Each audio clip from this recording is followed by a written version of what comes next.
Welcome back to the review, and I'm here to make several announcements, but this primarily is the second of my top 5 video for you. Top 5 list of top 5 things, or my top 5 favorite CCGs of all time and why. So I'll run through those, but also by way of announcement, I'm going to go ahead and start 2 new channels. One new channel is going to be a channel devoted to film and TV series reviews.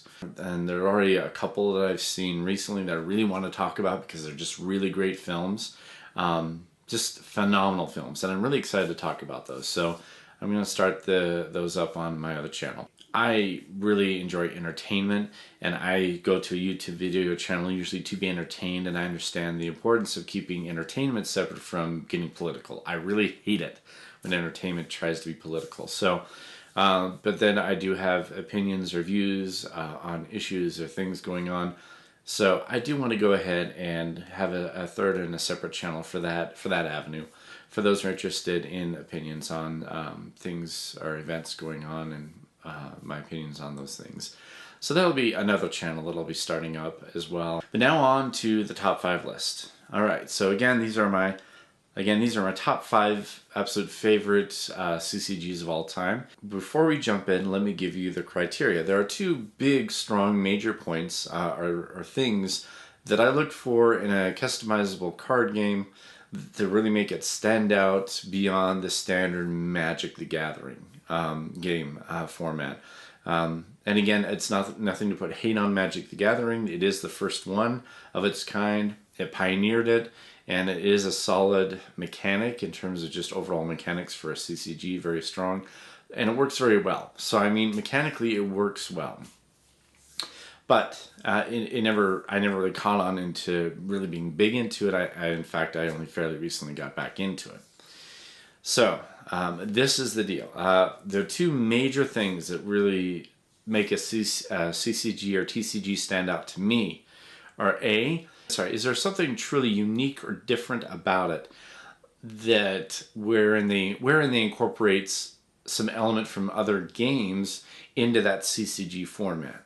And where it gets in really innovative for me, and where it's a really big plus, is if they take elements from other games, for example, area control board game elements, so like real area control elements.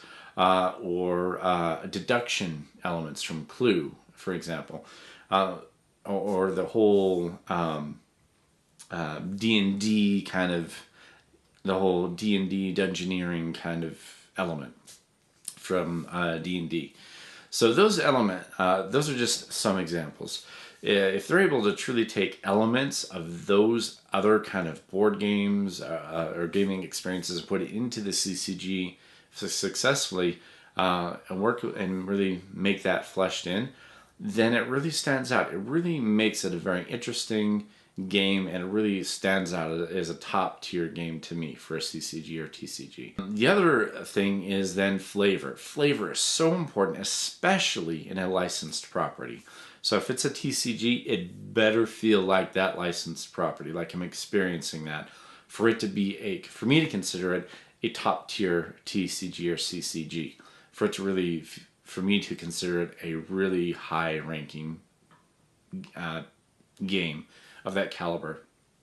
The flavor's got to be there. It's got to feel like it. And really, those are the criteria that really make a game stand out for me. That really make a game feel new and exciting, and really make it real for me. That really make it interesting and set it above the rest. So now that's been done, now that's explained, let's jump to the list. It ranks, for me, as one of the top 5 greatest CCGs of all time. And I'll probably get hate for that. For those who don't like the game, you're probably going to hate me and send hate mail. But that's fine. It brings in an outside element, and that is that of area control. It brings in the elements of risk, access, and allies. Those area control board games that I grew up with, that I loved, and a lot of people really enjoy, it incorporates those elements into the game. You do have those 3 different areas, past, present, and future. It's the equivalent is it's like having those 3 continents on a board game, and then trying to control those areas and having control over one or more areas. And so that's really named the game as lock down an area and then hit your opponent hard and fast and as repeatedly as possible. It is a licensed property, Doctor Who. So you have the Doctor, the assistants, you have Daleks, Cybermen. You have all these classic big time elements from the Doctor Who, the early years, the Doctors 1 through 7 in there. And it's a great game, does a lot to really bring out the flavor in my book. So I think the flavor is there. Could the flavor be stronger? Yes, the flavor could be a lot stronger. But because, again, it has that one major innovation I just mentioned, that area control element to it, it really, again, it makes it stand out above the rest. I highly recommend it. Again, I'm going to get hate for saying that, but I highly recommend it. So, again, Doctor Who, CCG. That's my number 5. This game does wonders. It does a really good job of bringing, again, another element to the game and having a really solid flair. The flavor just pops on this, much more so than the Doctor Who CCG. But there's great flavor to it that really makes you feel like you are playing or experiencing an X-Files episode. You have the ability in this game to play both as the agents and as both the opposition, the X-File that's trying to thwart these agents. In this game, it's not reducing hit points, it's not collecting sets, it is asking questions and deducing your opponent's X-File. So it is literally a deduction game, those elements into a CCG. Again, that is amazing, that is great, that is awesome. That is something that really, again, makes it stand out. My number 4, the X-Files CCG.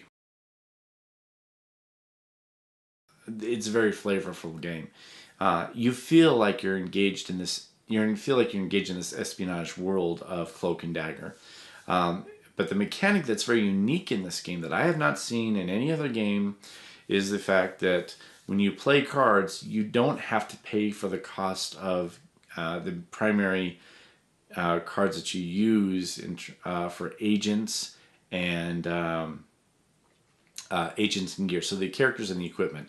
You don't have to pay for them right away. You can put as many things as you want face down until you want to use them. Then you have to worry about paying for them. But until you have to want to pay for them, you can put as many things as you want face down. Literally, as many as you want. And then when you're ready, then you flip it over, and then things get different. So this hidden until needed used element is fantastic. And also, the game is a literal back and forth. You're not sitting there waiting for your opponent to do his entire turn and then goes to yours, and it's not turn-based in that way. Both players act doing in actions until both players are passing consecutively. It's just a solid CCG, just incredible. So there we go. So that's my number 3. You've seen me talk about this a lot, do multiple games, and this game is really innovative and flavorful. Again, making that's the criteria here. The innovation on this game is just like the number 4 and 5 in terms of taking elements from an outside board game or other outside gaming experience and incorporating it into the CCG mechanics. And in this one, it incorporates, and in this one, it is. It is the D&D experience, so the role-playing experience is very well incorporated into this game. Incredibly well incorporated. You are going around on a board with a party or a group of characters that you select to start the game with. Just like the character that you would create in an RPG system with other gamers to create this party that you'd go around in. Going in different locations, scavenging, or going into these dungeoneering basically is what it is, but scavenging, and getting these items, or what you'd call treasures in other games. This game allows for truly a unique, it allows for a solo, built-in solo play mode. It did what my number 1 did in a lot of ways, and that is that it allowed you to create this integrated one world with multiple anime properties in one game. That's great. That's awesome. Multiple anime properties in one game. That means you could have Goku, and you could have Goku and Armitage, for example, working together, or see them fighting each other in the game. The flavor is there. Now, unlike these XFiles and the Spycraft CCG, the flavor isn't quite that level, but it's really close. So there's a lot of flavor to the game. It is just, and a lot of flavor that really stands out. Had to be my number 2. It is the second greatest CCG ever created in my book. It had a few sets that came out, but again, didn't get a lot of love after the 3rd set, and so it died out. But it's just an amazing game. Definitely my number 2.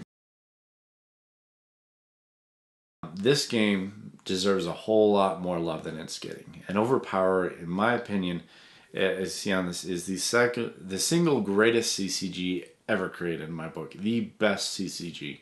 I think it should have gone on for a lot longer than it did. Now, there were a lot of sets. They had a lot of sets, a lot of success.